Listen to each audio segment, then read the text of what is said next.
مدرسہ بیت العلوم کونڈوا پونے اس official channel کو سبسکرائب ضرور کریں۔ یاد رکھیے، اس سے کسی ایک شخص کو نہیں، پورے مدرسے کو فائدہ ہوگا اور آپ کو اجر عظیم ملے گا۔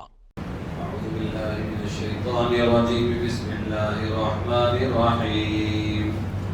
وَيَوْمَ يُنَادِيهِمْ فَيَقُولُ أَيْنَ شُرَكَائِيَ الَّذِينَ كُنتُمْ تَزْعُمُونَ وَنَزَعْنَا مِنْ كُلِّ أُمَّةٍ شَهِيدًا فَقُلْنَا هَاتُوا بُرْهَانَكُمْ فَعَلِمُوا أَنَّ الْحَقَّ لِلَّهِ وَضَلَّ عَنْهُمْ مَا كَانُوا يَفْتَرُونَ۔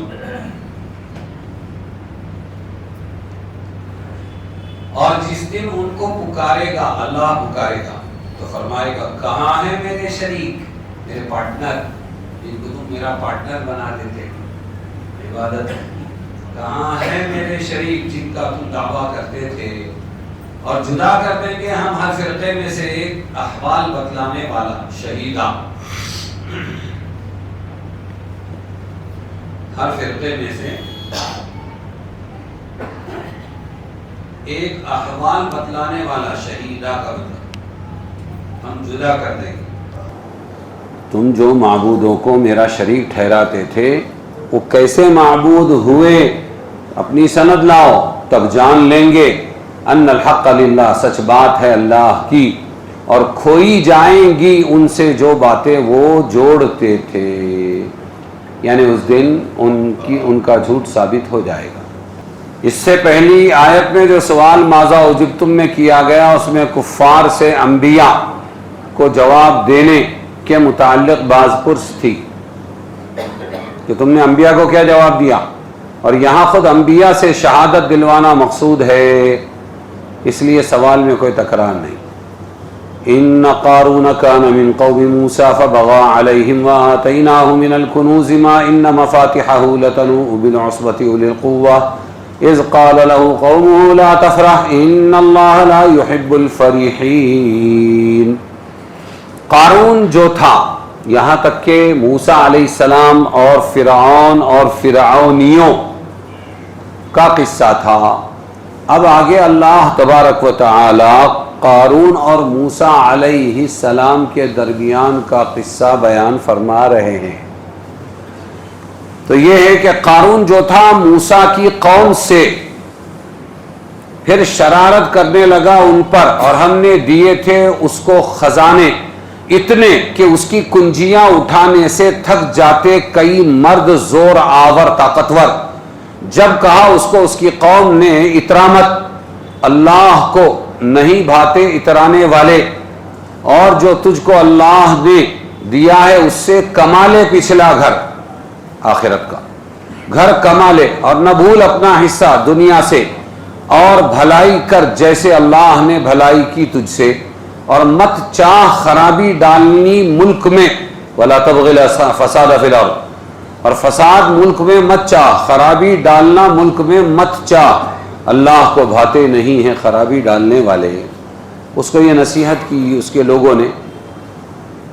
قالا، قارون بولا، یہ مال تو مجھ کو ملا ہے ایک ہنر سے۔ کتنا مال؟ اس سے بہترین تعبیر کوئی نہیں ہو سکتی کہ اس کے اتنا خزانہ دیا ہم نے اس کو کہ اس کے خزانوں کے تالوں کے گوداموں کے تالوں کی چابیاں اٹھاتے اٹھاتے بڑے بڑے پہلوان تھک جایا کرتے تھے۔ سونا چاندی کتنا، اس کا وزن نہیں بتایا، بلکہ اس کے گوداموں کے تالوں کی چابیوں کا وزن بتایا کہ بڑے بڑے پہلوان جھک جاتے تھے، تھک جاتے تھے، وہ چابیاں اٹھاتے اٹھاتے اتنا دیا۔ اور پھر لوگوں نے کہا اترامت، اکڑمت، ظلم مت کر بلکہ آخرت کما لے۔ قالا، تو جواب یہ دیتا ہے وہ، بولا یہ مال تو مجھ کو ملا ہے ایک ہنر سے، اوتیتہ علی علم عندی، یہ مال مجھے ملا ہے میرے ٹیکٹ اور ہنر سے جو میرے پاس ہے۔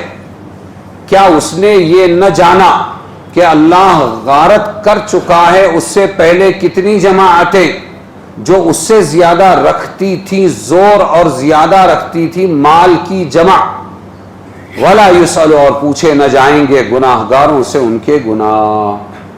اللہ تعالیٰ یہاں بتا رہے ہیں کہ وہ یہ کہہ رہا ہے کہ اللہ نے جو علم دیا، اللہ نے جو مال دیا وہ نہیں ہے، تو پھر میں اللہ کی امت کا خیال اس مال میں کیوں کروں؟ یہ تو میرے اپنے کمال، اپنے ہنر، اپنی ذہانت سے میں نے اس کو کمایا ہے، پھر اس میں اللہ کے بندوں کا حق کہاں سے آیا؟ تو اللہ اس کے جواب میں یہ فرماتے ہیں کہ کیا اس نے پہلے کے مالداروں کے انجام پر غور نہیں کیا؟ ان اللہ قد اہلک من قبلہ من القرون، اللہ غارت کر چکا ہے اس سے پہلے کتنی جماعتیں جو اس سے زیادہ مال والی اور طاقت والی تھی۔ بس یہ ہے جواب اللہ کا۔ مال کیسے آیا وہ چھوڑو آدمی کے پاس، اللہ نے دیا، تو نے کمایا، جو کچھ بھی ہوا ہے، لیکن مال والوں کا انجام کیا ہوا؟ اگر یہ عقل والا ہوتا تو اتنا غور کر لیتا، بلکہ اللہ کے پاس تو گناہگاروں سے کچھ پوچھ بھی نہیں ہوگی، سیدھا جہنم میں ڈال دیا جائے گا۔ فخرج، چنانچہ اس نے اپنی پریڈ نکالی۔ کیا نکالی؟ ہر ملک اپنی طاقت کا مظاہرہ کرتا ہے، پتہ نہیں کون سی جنوری کو یا کون سی اگست کو ہمارے یہاں ہوتا ہے، بس کرتب بازیاں بتاتے ہیں، گولہ بارود بتاتے ہیں، ٹینک بتاتے ہیں، فوج کا ڈسپلن بتاتے ہیں، تو طاقت کا مظاہرہ کرتے ہیں، اس کو پریڈ کہا جاتا ہے۔ اس نے مال کی پریڈ نکالی، کیسا مالدار ہوگا؟ پھر نکلا اپنی قوم کے سامنے اپنے ٹھاٹ سے، فی زینتہ، اپنے ٹھاٹ سے نکلا۔ اب وہاں ہو گئی دو پارٹیاں۔ قال الذین یریدون الحیات الدنیا، کہنے لگے جو لوگ طالب تھے دنیا کی زندگی کے، یا لیت لنا مثل ما اوتی قارون، اے کاش ہم کو ملے جیسا کچھ ملا ہے قارون کو، یہ مال، یہ وجاہت، یہ ہم کو بھی مل جاتا تو بہت اچھا تھا۔ انہ لذو حظ عظیم، بے شک اس کی بڑی قسمت ہے، جان بنا لیا اس نے۔ پونا کی اصطلاح ہے یہ، پونا کے بول ہے یہ، پونا والوں کے، کیا جان بنایا اس نے، جان بولے تو مال۔ ایسے ہی وہ لوگ بھی کہنے لگے جو دنیا دار تھے، رال ٹپکانے والے، اس کے مال کو دیکھ کر بے شک اس کی بڑی قسمت ہے، انہ لذو حظ عظیم، کاش کہ ہم بھی کیسے ہوتے تو قارون کی طرح ہم کو بھی مال ملتا۔ وہیں پر تھے کچھ اللہ والے، وقال الذین اوتوا العلم، اور بولے جن کو اللہ نے علم دیا تھا، جن کو اللہ نے علم دیا تھا، معلوم تھا دنیا کتنے دن کی، آخرت اصلی ہے، جن کو علم دیا تھا وہ بولے ویلکم ثواب اللہ، اے خرابی تمہاری، اللہ کا دیا ثواب بہتر ہے ان کے واسطے جو یقین لائے اور کام کیا بھلا۔ اچھے عمل والوں کے لیے، ایمان والوں کے لیے کیا بہتر ہے؟ اللہ کا دیا ہوا ثواب بہتر ہے، مال بہتر نہیں ہے۔ وَلَا يُلَقَّاهَا إِلَّا الصَّابِرُونَ، اور یہ بات انہی کے دل میں پڑتی ہے جو سہنے والے ہوتے ہیں، صبر والے ہوتے ہیں، رال ٹپکانے والے نہیں ہوتے۔ تو ان لوگوں نے یہ بات کہی، ثواب پر نظر رکھو، اس کے ظاہری زیب و زینت ٹیپ ٹاپ، اور مال پر نظر نہ رکھو۔ اب اللہ فرماتے انجام کیا ہوا؟ فَخَسَفْنَا بِهِ وَبِدَارِهِ الْأَرْضِ، پھر دھسا دیا ہم نے قارون کو اور اس کے گھر کو زمین میں، پھر نہ ہوئی اس کی کوئی جماعت جو مدد کرتی اس کی اللہ کے سوائے، اور نہ وہ خود مدد لا سکا، نہ کوئی مدد کرنے والا تھا، نہ وہ مدد لا سکنے والا تھا۔ ایسے اللہ تعالیٰ نے زمین میں مال اور آل اور گھر اور سب کے ساتھ اس کو دھسا دیا قارون کو۔ اب بول بدل گئے، اب کیا ہو گیا؟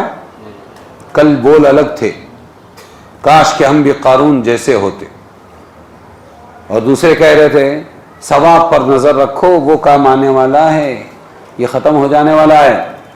وَأَصْبَحَ الَّذِينَ تَمَنَّوْا مَكَانَهُ بِالْأَمْسِ، اور فجر کو لگے کہنے جو کل شام آرزو کر رہے تھے اس کا سا، یعنی ہم اس کے جیسے ہوتے تو بہت اچھا ہوتا۔ اب صبح کو ان کے بول کیا تھے؟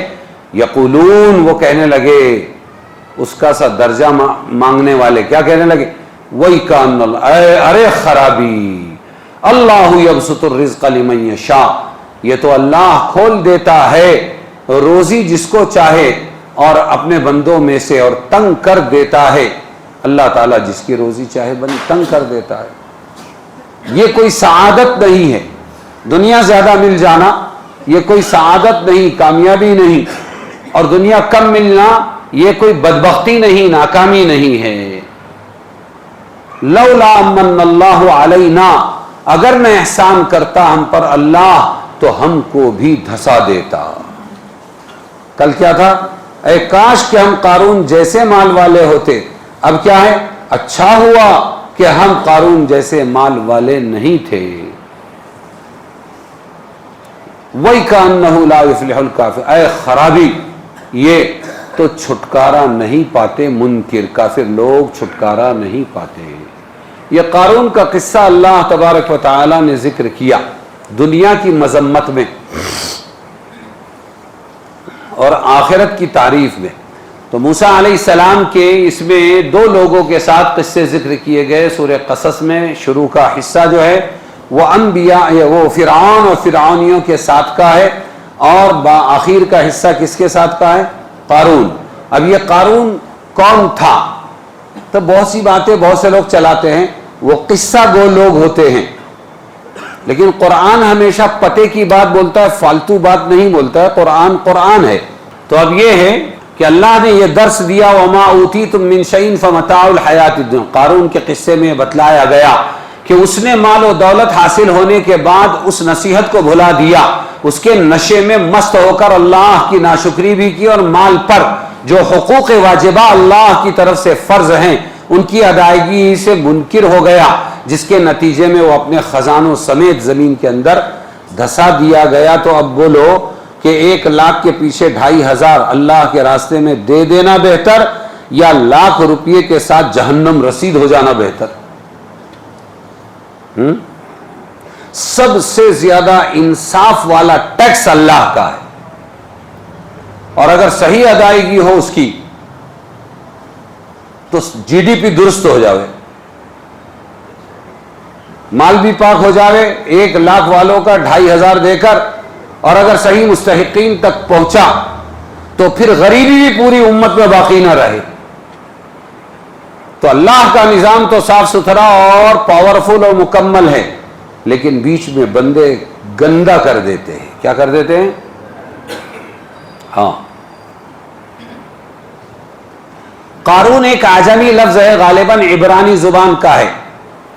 اس کے بارے میں قرآن نے جو ایک بات کہی وہ ایک دم صاف ہے کہ یہ موسیٰ علیہ السلام کی برادری بنی اسرائیل میں سے تھا. کس میں تھا؟ باقی ہے کہ اس کا رشتہ موسیٰ علیہ السلام سے کیا تھا تو کوئی کیا کہتا ہے کوئی کیا کہتا ہے. ابن عباس کی ایک روایت ہے، اور وہ یہ ہے کہ یہ چچازاد بھائی تھا. موسیٰ علیہ السلام کا چچازاد بھائی تھا. یہ تورات کا حافظ تھا.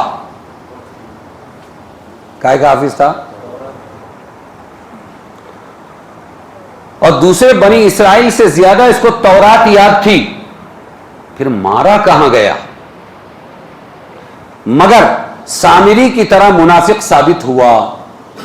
سامری منافق تھا تو یہ بھی منافق ثابت ہوا. اس کی منافقت کا سبب کیا بنا؟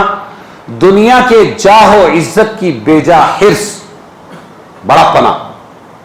کائے کی بیماری لگ گئی اس کو؟ جاہ اور عزت، یہ جو بڑا پنا ہے، جہاں مال آتا ہے وہاں ایک مزاج بنتا ہے، اب اپنے ایریا میں جو بھی کام ہو وہ میری مرضی سے ہو، اپنے بغیر کسی نے کچھ نہیں کرنا چاہیے. ارے سمجھے؟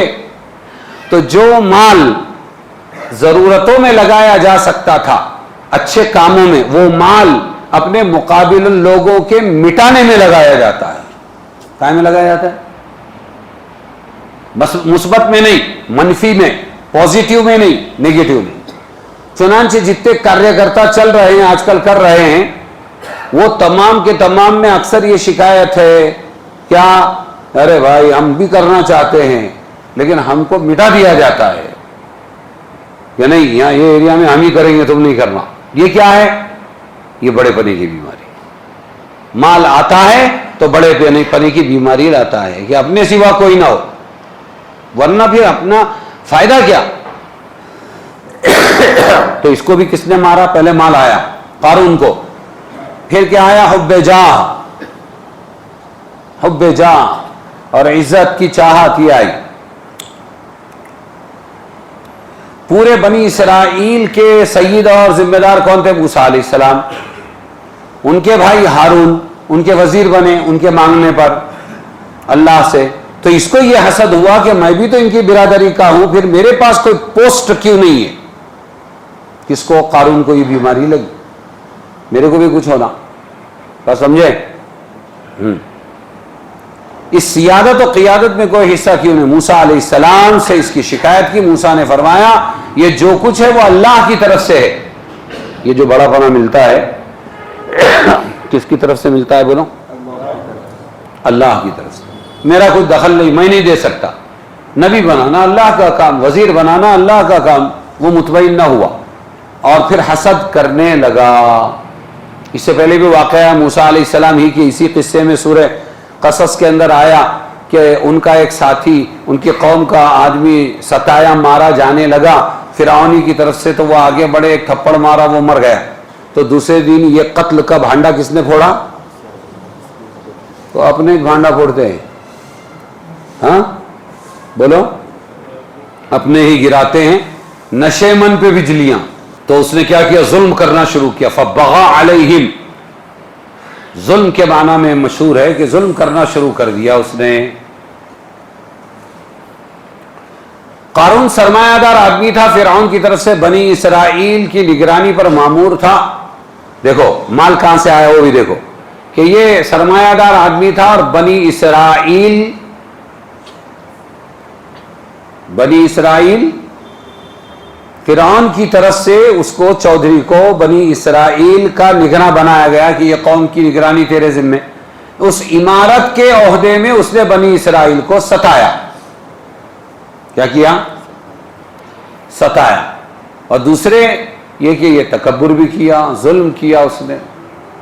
اب اس کو ہم نے خزانے دیے تھے، وَآتَيْنَاهُ مِنَ الْكُنُوزِ. کتنے خزانے وہ بتا دیے.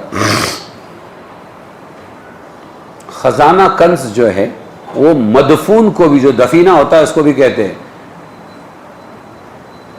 اور اصطلاح شرع میں کنز وہ خزانہ ہے جس کی زکوٰۃ نہ دی جائے. سمجھ آئے؟ حضرت عطا سے روایت ہے کہ اس کو حضرت یوسف علیہ السلام کا ایک عظیم الشان مدفون خزانہ مل گیا تھا. یہ بھی ایک روایت ہے. خیر اس کے پاس مال آیا اور پھر مال کے بارے میں کیا کہا؟ ناء لتنوء بالعصبہ. ناء سے کا مطلب ہے جھکا دینے والا. عصبہ جماعت، پوری جماعت اس کی کنجیاں اٹھاتے اٹھاتے جھک جاتی تھی اور تھک جاتی تھی. تو قوم نے اس کو نصیحت کی، لا تفرح، یہ مال جاہ و جلال اس میں تو خوش مت ہو، اترا مت. ایک ہے سرور، سرہ یسر، اس کا مطلب ہے خوشی. عربی بہت وسیع زبان ہے. شراب کے 700 نام ہیں الگ الگ. تو فرح ہمارے یہاں تو خالی خوشی کے معنی میں اردو میں، لیکن یہ نقلی معنی ہے. اصلی معنی قرآن میں ہے، عربی میں ہے. تو سرور خوشی وہ ایک اچھی چیز ہے، لیکن فرح خوشی یہ لفظ کہاں آتا ہے؟ تو یہ فرح کا معنی اس خوشی کے لیے جو انسان کو کسی لذت عاجلہ کے سبب حاصل ہو. لذت عاجلہ کا مطلب ہے کہ ٹیمپریری جلدی سے مل گئی خوشی، اس کو کہتے ہیں فرح. اور وہ اترانا ہوتا ہے. کیا ہوتا ہے وہ؟ تو اترانا اچھا نہیں، خوش رہنا اچھا ہے. اترانا اچھا نہیں جس میں اکڑ مکڑ تکبر دوسروں کی حقارت ہے، اس کو اترانا کہتے ہیں. اللہ تعالیٰ اترانے والوں کو پسند نہیں کرتا. اور یہ اس کو نصیحت کی کہ اللہ تعالیٰ نے جو تجھے مال دیا ہے اس سے تو آخرت کما لے اور دنیا میں اپنا حصہ مت چھوڑ دے. کیا مطلب ہوا اس کا؟ جو مال انسان کماتا ہے اس کے 2 حصے دار، سمجھے؟ بلکہ ابو ذر غفاری رضی اللہ عنہ زاہد ایک صحابی ہیں، دنیا سے بے رغبت. انہوں نے فرمایا کہ تیرے مال کے 3 پارٹنر ہیں، 3 حصے دار ہے. تیرے مال کے کتنے حصے دار ہیں؟ 3 حصے دار ہے. ایک تو ہے، جلدی سے استعمال کر، اپنی آخرت بنا لے، ضائع ہونے سے بچا لے. اور دوسرا تقدیر، پتہ نہیں مال پہلے جائے گا تجھ سے چھن جائے گا یا مال چھوڑ کے تو اللہ کے پاس چلا جائے گا. دوسری تقدیر. سمجھ میں آیا؟ اور تیسرا پھر وارث ہے ہی اپنی جگہ. تو ہر عقل مند وہ ہے کہ جو اپنے مال کو اپنے ہاتھ سے ضرورتیں بچوں کی پوری کر دیا, بیوی کی پوری کر دیا, مکان ہے, کھانا ہے, پینا ہے, کپڑے لتے سب. اب جو بچا ہے وہ بچے ہوئے کو کہ دو پارٹنر ہوئے, ایک یہ خود ہوا اور ایک اس کی اولاد, تو وہ وارثوں کو جتنی ضرورت ہے چھوڑنا ہے چھوڑ دے, لیکن اس سے پہلے اس مال کو یہی ٹھکانے لگا دے اور آخرت کما لے. مولانا یونس صاحب رحمۃ اللہ علیہ فرمایا کرتے تھے کہ دیکھو اولاد کی بھی تربیت کرو اور اپنے مالوں کو صحیح ٹھکانے لگاؤ, ورنہ بے دین اولاد چھوڑو گے اور مال چھوڑو گے تو یہ اس مال کو برباد کر کے گناہوں میں استعمال کر کے تمہیں ایصال عذاب کرے گی. کیا ہوگا؟ ایصال ثواب تو تم نے سنا ہوگا, لیکن میری تحقیق ایصال عذاب کی ہے. اور جس حدیث سے ایصال ثواب ثابت ہے اسی حدیث کے دوسرے ٹکڑے سے ایصال عذاب بھی ثابت ہے. اور حدیث یہ ہے من سن سنتا حسنتا فلہ اجرہا واجر من عمل بہا. جس نے کوئی صحیح راستہ چھوڑا اس پر لوگ چلے صحیح راستے پر, تو ان کو چلنے والوں کو بھی عمل کرنے والوں کو بھی اس عمل کا ثواب ملے گا, اور یہ جس نے راستہ چھوڑا ہے صحیح اس کو بھی ثواب ملے گا. یہ ہے ایصال ثواب. اور آگے دوسرا ٹکڑا سنو, اس کو کوئی ہائی لائٹ نہیں کرتا. ومن سن سنتا سیئتا فعلیہ وزرہا ووزر من عمل بہا او کما قال علیہ الصلوۃ والسلام. کیا فرمایا؟ اور جس نے کوئی بری ریت چھوڑی, کوئی برا راستہ چھوڑا, کوئی برا طریقہ چھوڑا اور لوگ اس پر چلے تو کرنے والے کو بھی گناہ ہوگا اور یہ راستہ بنا کے جانے والے کو بھی گناہ ہوگا. یہ ہے ایصال عذاب. کیا یہ؟ تو سب کو دو اپنا, لیکن جتنا ہو سکے اپنے ہاتھ سے اللہ کے راستے میں چلتا کر دو. ہاں, اس لیے کہ ہر بینک کو دیوالیہ ہے, لیکن اللہ کی بینک کو کبھی کوئی دیوالیہ نہیں ہے. وہاں جمع ہو گیا تو ہے اضعاف و مضاعف, بڑھ چڑھ کے سود سمیت ملے گا, وہ بھی جائز, یہاں کا ناجائز. ارے کچھ سمجھے کہ نہیں سمجھے؟ تو اس کو یہ نصیحت کی کہ بھائی آخرت کما لے اس سے, تیرے مال سے ذرا اللہ کے بندوں کو دے, مصارف میں لگا. انما اوتیتہ علی علم عندی. اس کو مغالطہ ہو گیا. مغالطہ نہیں, بخار بولیں گے اس کو. کیا بولیں گے؟ بخار. مال کا ایک بخار ہوتا ہے. ہاں, مال کا بہت برا بخار ہوتا ہے. اس لیے گرمی میں اس نے کہا کائے کا اللہ, کائے کی امت, کائے کا صدقہ, کائے کے خیرات. ہاں, یہ سب کیا ہے؟ یہ میری کمائی ہے, میرا ہنر ہے. یہ تورات کا حافظ تھا اور عالم بھی تھا. کون؟ قارون. اور ان 70 صحابہ میں تھا جن کو حضرت موسیٰ نے اللہ سے ملانے کے لیے ساتھ لیا تھا. بولو. ہاں, زیادہ قربانی, زیادہ وقت, زیادہ قریب, زیادہ مٹی پلید. بخار چڑھ جاتے ہیں جاہو جلال کے بھی اور مال کے بھی, مگر اس کو اپنے اس علم پر ناز اور غرور پیدا ہو گیا اور اس کو اپنا ذاتی کمال سمجھ بیٹھا. اور اس کے اس کلام کا یہی مطلب تھا, مجھے جو کچھ مال دولت ملا ہے میرے اپنے ذاتی کمال علمی کے سبب ملا ہے, اس لیے میں اس کا خود حقدار ہوں, اس میں مجھ پر کسی کا احسان نہیں. بات سمجھے کہ نہیں؟ تو اللہ تعالیٰ نے فرمایا کہ میں نے دیا یا تیرے پاس ڈائریکٹ آیا, چل تیرے ہنر سے آیا تو صحیح. کم سے کم عقل کا تقاضا تھا. اب تک کے دنیا کے جو بڑے مالدار گزرے ہیں ان کے انجام پر تو نظر کرتا. اگر اس کو عقل ہوتی, کیا ہوا ان کا؟ ایسے آئے تھے دنیا میں کہ جیسے کوئی یہ کبھی جانے والے نہیں, اور گئے ایسے کہ جیسے کبھی آئے نہیں تھے. فما بکت علیہم السماء والارض. فرعون کی بربادی کے بعد اللہ فرماتا ہے کہ ایسے گئے کہ نہ آسمان رویا نہ زمین روئی. ارے سمجھے کہ نہیں؟ ہاں, چمن کے تخت پر جس دم چمن کے تخت پر جس دم، یہ پرانی اردو ہے، چمن کے تخت پر جس دم شہ گل کا تجمل تھا، پھول تھا، جب چمن میں پھول تھا، پھول سے زینت ہوتی، چمن کے تخت پر جس دم شہ گل کا تجمل تھا، ہزاروں بلبلیں تھی چار سو ایک شور تھا غل تھا، ہزاروں بلبلیں تھی چار سو ایک شور تھا غل تھا، جب آئے دن خزاں کے کچھ نہ تھا جز خار گلشن میں، بتاتا باغباں رو رو یہاں غنچہ یہاں گل تھا۔ جب کانٹوں کے دن آئے، خزاں کے دن آئے، سارے پھول اجڑ گئے، اب کانٹے بچ گئے۔ کیا بچ گئے؟ ایسا حال ہوتا ہے کہ اللہ تعالیٰ لاتے ہیں تو ایسے کبھی جائیں گے نہیں، لے جاتے ہیں تو ایسے کبھی آئے ہی نہیں تھے۔ تو انجام سے اس کو ڈرایا اللہ نے کہ اس کو غور کرنا چاہیے تھا، بڑی باتیں نہیں۔ آگے اللہ فرماتے وہ گھر پچھلا ہے، تلک الدار الاخرہ، جس کی تیاری کے لوگ کہہ رہے تھے کہ قارون یاد کر، وہ گھر ہے پچھلا، ہم دیں گے وہ ان کو جو نہیں چاہتے اپنی بڑائی ملک میں اور نہ بگاڑ ڈالنا چاہتے ہیں، اور عاقبت بھلی ہے۔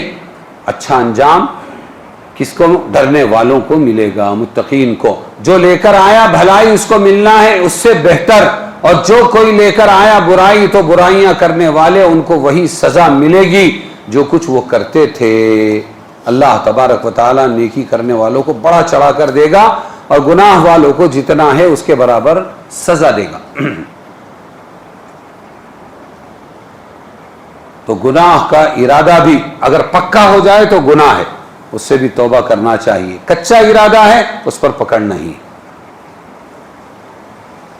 آگے ہے جس نے حکم بھیجا ہے تجھ پر قرآن کا، وہ پھیر لانے والا ہے تجھ کو پہلی جگہ۔ اب یہ اللہ کے رسول صلی اللہ علیہ وسلم کو مکہ میں دوبارہ لوٹانے کا وعدہ اس آیت میں ہے۔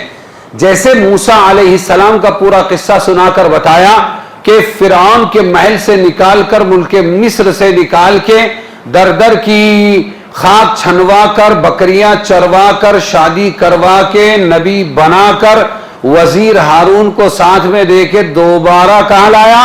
فرعون کے محل میں، تیاری کرا کے، پریکٹس کرا کے۔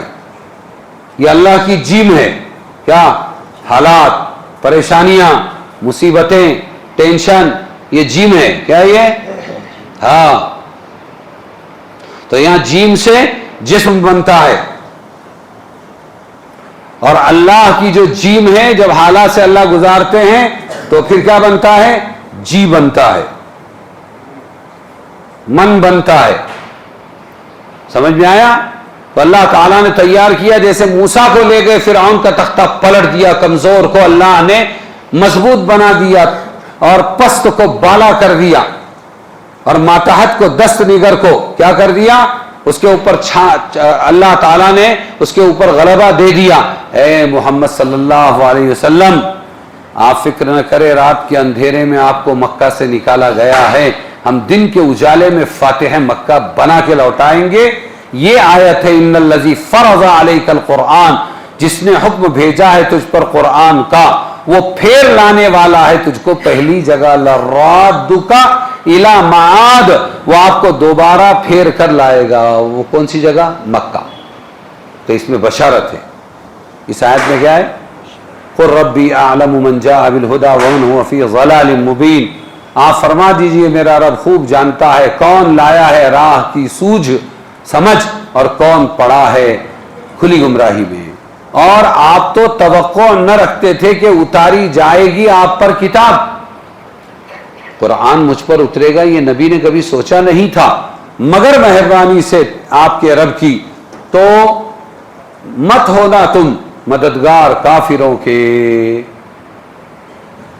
اور نہ ہو کہ وہ تجھ کو روک دیں اللہ کے حکموں سے بعد اس کے کہ اتر چکے آپ کی طرف، یعنی احکام اللہ کے نازل ہوئے، اب وہ روکے نہیں آپ کو، آپ آگے ہی بڑھتے رہنا، اس پہ عمل کرنا، اور بلا اپنے رب کی طرف، آپ دعوت دیجیے اپنے رب کی طرف، اور مت ہو جائیے شرک والوں میں، شریک والوں میں، اور مت پکارو اللہ کے سوائے دوسرا حاکم، کسی کی بندگی نہیں اس کے سوائے، ہر چیز فنا ہے، مگر اس کا منہ یعنی اللہ کی ذات، منہ بول کر ذات مراد لیا، ایک چیز باقی رہنے والی وہ ہے اللہ کی ذات، اسی کا حکم ہے، اسی کی طرف پھر جاؤ گے۔ تو ان آیتوں میں اللہ تعالیٰ نے آخر میں سورہ قصص میں بشارت دے دی حضور صلی اللہ علیہ وسلم کو کہ آپ کو دوبارہ کہاں لایا جائے گا؟ جب آپ جا رہے تھے، حضور صلی اللہ علیہ وسلم کہاں جا رہے تھے؟ جب حضور صلی اللہ علیہ وسلم رات کے اندھیرے میں نکلے ابو بکر رضی اللہ عنہ کو لے کر، اور راستہ بدل کے مین شاہراہ سے جانے کے بجائے پہاڑوں کا رخ کر کے اور غار ثور وغیرہ کی طرف سے آپ چلتے گئے تو آپ پہنچے مقام رابغ میں۔ کہاں پر؟ آج بھی ہم جب جائیں گے مدینہ کی طرف تو جحفہ لکھا ہوتا ہے، رابغ لکھا ہوتا ہے، آج کا رابغ ہے، پہلے جحفہ تھا۔ یہ کون سا پوائنٹ ہے؟ یہ وہ پوائنٹ ہے جو مکہ مدینہ کے بیچ میں ہے، نہ مکہ میں ہے نہ مدینہ میں ہے اس زمانے کے اعتبار سے۔ تو گلیوں میں سے، سیدھے راستے کے بجائے گلیوں میں سے اور پہاڑوں میں سے نکل کے جب مقام رابغ میں پہنچے تو فرشتہ بھیجا اللہ نے، اور فرشتے نے آ کے پوچھا، اے محمد صلی اللہ علیہ وسلم، آپ کو اپنے وطن کی یاد آتی ہے؟ کئی دن میں پہنچے تھے نا، مکہ کی یاد آتی ہے؟ تو آپ نے فرمایا ہاں آتی ہے۔ اس پر یہ آیت سنا، ان الذی فرض علیک القرآن لرادک الی معاد، جس نے حکم بھیجا ہے آپ پر قرآن کا وہ آپ کو پھیر کر لانے والا ہے آپ کی پہلی جگہ ہے مکہ میں۔ وہاں یہ بشارت سنائی تھی، پھر بعد میں فتح مکہ آپ کو نصیب ہوئی۔ میری بات سمجھ میں آئی کہ نہیں؟ جی۔ اور اخیر میں یہ بتا دیا کہ کل شیء ہالک الا وجہہ، ہر ایک چیز ہلاک ہو جائے گی مگر خود اللہ تعالی کا چہرہ یعنی اللہ باقی رہے گا۔ اور دوسرے معنی یہ ہے بعض مفسرین کے نزدیک کہ عمل صالح باقی رہے گا۔ الا وجہہ کا مطلب وہ عمل جو وجہ خداوندی کے لیے کیا جائے، وہ عمل جو اللہ کی رضا کے لیے کیا جائے، وہ عمل باقی رہنے والا ہے، باقی ہر چیز فنا ہو جانے والی ہے۔ یہ ہے ہماری سورہ قصص کی آخری آیت۔ اب انشاءاللہ کل سے سورہ عنکبوت۔ سورہ عنکبوت کا مطلب ہے مکڑی والی سورت۔ کون سی سورت؟ ہاں، سینکڑوں اسلحوں کے تحفظ میں بھی، سینکڑوں اسلحوں کے یعنی بہت سارے ہتھیاروں، سینکڑوں اسلحوں کے۔ ہمارے ملک کا ایک وزیر، ایک نہیں کئی وزیر مارے گئے، اسلحے تھے، باڈی گارڈ تھے، سب تھے۔ اور جو ابھی آئے تھے وہ بولے ہم سائیکلوں پہ گھومتے ہیں، یوٹیوب پر ہے، سائیکلوں پہ، ملک کا وزیر سائیکلوں پہ گھوم رہا ہے، ہٹو بچو کچھ بھی نہیں۔ کیوں؟ کوئی ڈر نہیں نا، صحیح طریقے سے آئے ہیں نا، زبردستی نہیں آئے کہ اس کو چانس ملا تو یہ اڑایا، اس کو چانس ملا تو اس نے اڑایا۔ تو یہ کہا کسی نے مکڑی کے بارے میں، اور وہ حضور صلی اللہ علیہ وسلم کا غار ثور کے اندر مکڑی کا جالا تننا اور حفاظت کرنا۔ سینکڑوں اسلحوں کے تحفظ میں بھی جان بچتی رہے یہ ضروری نہیں، اور خدا کو حفاظت جو منظور ہو، ایک مکڑی کا جالا بڑی چیز ہے، اور خدا کو حفاظت جو منظور ہو، ایک مکڑی کا جالا بڑی چیز ہے۔ کل سے انشاءاللہ 7 رکوع ہیں اس کے اور 69 آیتیں ہیں، کل سے شروع کریں گے۔ جزاکم اللہ خیرہ۔ چلو۔ یا احد الصمد الذی لم یلد ولم یولد ولم یکن له کفوا احد، یا ارحم الراحمین، یا ذا الجلال والاکرام، یا ربنا، یا سیدنا، یا مولانا، ویا غایت رغبتنا، یا خالق انفسنا، ظلمنا انفسنا وان لم تغفر لنا وترحمنا لنکونن من الخاسرین۔ اے اللہ ہمارے گناہوں کو معاف فرما، ہماری خطاؤں سے درگزر فرما۔ اے اللہ ہماری اس تفسیر کو قبول فرما، ہمیں عمل کرنے کی توفیق نصیب فرما، پوری امت کو اپنے قرآن کی طرف پلٹنے، پڑھنے اور سمجھنے کی توفیق نصیب فرما اور عمل کی توفیق نصیب فرما۔ اے اللہ اس قرآن پاک کو ہماری تمام بیماریوں کا علاج بنا دے۔ اے اللہ اب تک کے جتنے مرحومین مسلمین دنیا سے جا چکے ہیں سب کی مغفرت فرما، موجودین کو سچی پکی توبہ کی توفیق نصیب فرما، بیماروں کو تندرستی عطا فرما، مقروضوں کے قرضوں کی ادائیگی کی شکلیں صورتیں پیدا فرما۔ اے اللہ اس آدم کی سرزمین ہند میں، توحید کی سرزمین ہند میں، موحد کی سرزمین ہند میں، اے اللہ ان کے صحیح وارثین موحدین مسلمین کی حفاظت فرما۔ اے اللہ جو لوگ مذہب بدل کر ان کا دین چھوڑ کر محروم ہو چکے ہیں ان کو دوبارہ ہدایت دے کر کامیاب فرما، جہنم سے بچا، اور اگر وہ ہدایت کے لائق نہ ہو زمین سے ان کو پاک کر کے امت کو راحت نصیب فرما۔ ہماری ان دعاؤں کو اپنے فضل و کرم سے قبول فرما۔ وصلی اللہ تعالی علی خیر خلقہ محمد وآلہ واصحابہ اجمعین برحمتک۔